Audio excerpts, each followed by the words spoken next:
में एक बुढ़िया रहती थी। वह नियमित रूप से रविवार का व्रत करती थी। रविवार के दिन सूर्योदय से पहले उठकर बुढ़िया नहा धोआ करके आंगन को गोबर से लीप दिया करती थी।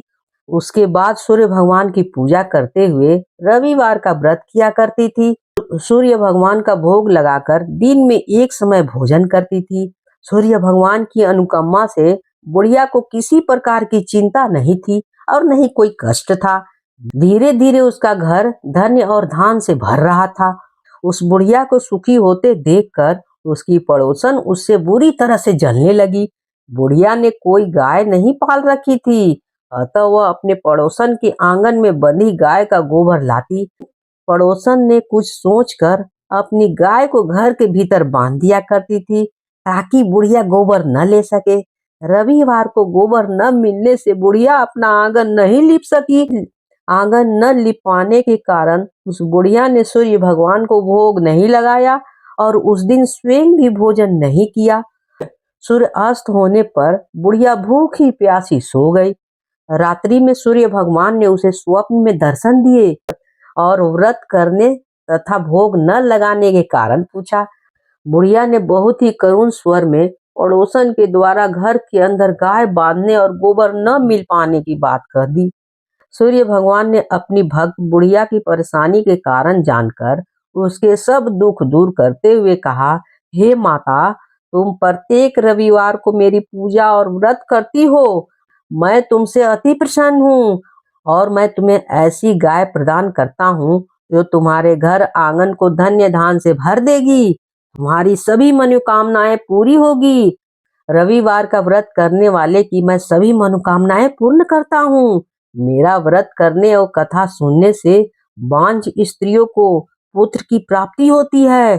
स्वप्न में उस बुढ़िया को ऐसा वरदान देकर सूर्य भगवान अंतर्ध्यान हो गए। प्रातः काल सूर्योदय से पूर्व उस बुढ़िया की आंख खुलती है तो वह अपने घर के आंगन में सुंदर गाय और बछड़े को देखकर हैरान हो जाती है। गाय को आंगन में बांधकर उसने जल्दी से उसे चारा लाकर खिलाई। पड़ोसन ने उस बुढ़िया के आंगन में बंधी हुई सुंदर गाय और बछड़े को देखा तो वह उससे और अधिक जलने लगी। तभी गाय ने सोने का गोबर कर दिया। गोबर को देखते ही पड़ोसन की आंखें फटी की फटी रह गई। पड़ोसन ने उस बुढ़िया को आस पास न पाकर तुरंत उस गोबर को उठाया और अपने घर ले गई तथा अपनी गाय का गोबर वहां रख आई।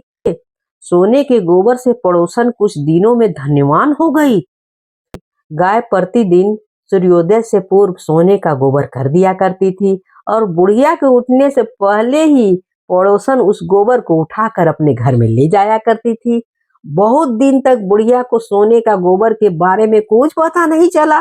बुढ़िया पहले की तरह हर रविवार को भगवान सूरज देवता को व्रत करती और कथा सुनती रहती। लेकिन सूर्य भगवान को जब पड़ोसन की चालाकी का पता चला तो उन्होंने तेज आंधी चलाई।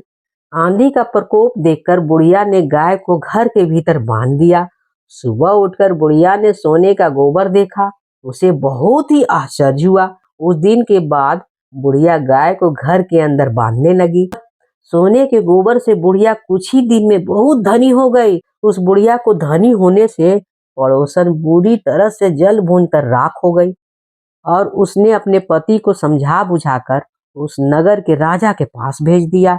राजा को जब बुढ़िया के पास सोने का गोबर देने वाली गाय के बारे में पता चला तो उसने अपने सैनिक भेजकर बुढ़िया को गाय लाने का आदेश दे दिया। सैनिक उस बुढ़िया के घर पहुंचे। उस समय बुढ़िया सूर्य भगवान को भोग लगा रही थी, स्वयं भोजन ग्रहण करने वाली थी। राजा के सैनिक ने गाय और बछड़े को खोला और अपने साथ महल की ओर ले गए। बुढ़िया ने सैनिकों से गाय और उसके बछड़े न ले जाने के लिए प्रार्थना की। बहुत रोई, बहुत चिल्लाई, लेकिन राजा के सैनिकों ने एक न सुनी। गाय एवं बछड़े के चले जाने से बुढ़िया को बहुत दुख हुआ। उस दिन उसने कुछ नहीं खाया और सारी रात सूर्य भगवान से गाय एवं बछड़े को लौटाने के लिए प्रार्थना करती रही। सुंदर गाय को देखकर राजा बहुत खुश हुआ। सुबह जब राजा ने सोने का गोबर देखा तो उसके आश्चर्य का ठिकाना नहीं रहा। उधर सूर्य भगवान को भूखी प्यासी बुढ़िया को इस तरह प्रार्थना करते देखकर उस पर दया आ गई। उसी रात सूर्य भगवान ने राजा को स्वप्न में कहा, राजन, बुढ़िया की गाय एवं बछड़ा तुरंत लौटा दो, नहीं तो तुम पर विपत्ति के पहाड़ टूट जाएगा, तुम्हारा महल नष्ट हो जाएगा। सूर्य भगवान के स्वप्न से बुरी तरह से भयभीत राजा ने प्रातः उठते ही गाय और बछड़ा को बुढ़िया को लौटा दिया। राजा ने बहुत सारा धन देकर बुढ़िया से अपनी गलती के लिए क्षमा मांगी। राजा ने पड़ोसन और उसके पति को उसकी दुष्टता के लिए दंड भी दिए। फिर राजा ने पूरे राज में घोषणा कराई कि सभी स्त्री पुरुष रविवार का व्रत किया करें। रविवार का व्रत करने से लोगों के घर धन्य धान से भर गए, चारों ओर खुशहाली छा गई, सभी लोगों के शारीरिक कष्ट दूर हो गए, राज में सभी स्त्री पुरुष सुख जीवन यापन करने लगे। अगर कहानी अच्छी लगी हो तो please like share and subscribe तो जरूर कर ही दीजिएगा, भूलिएगा बिल्कुल नहीं। कहानी होती है समाप्त।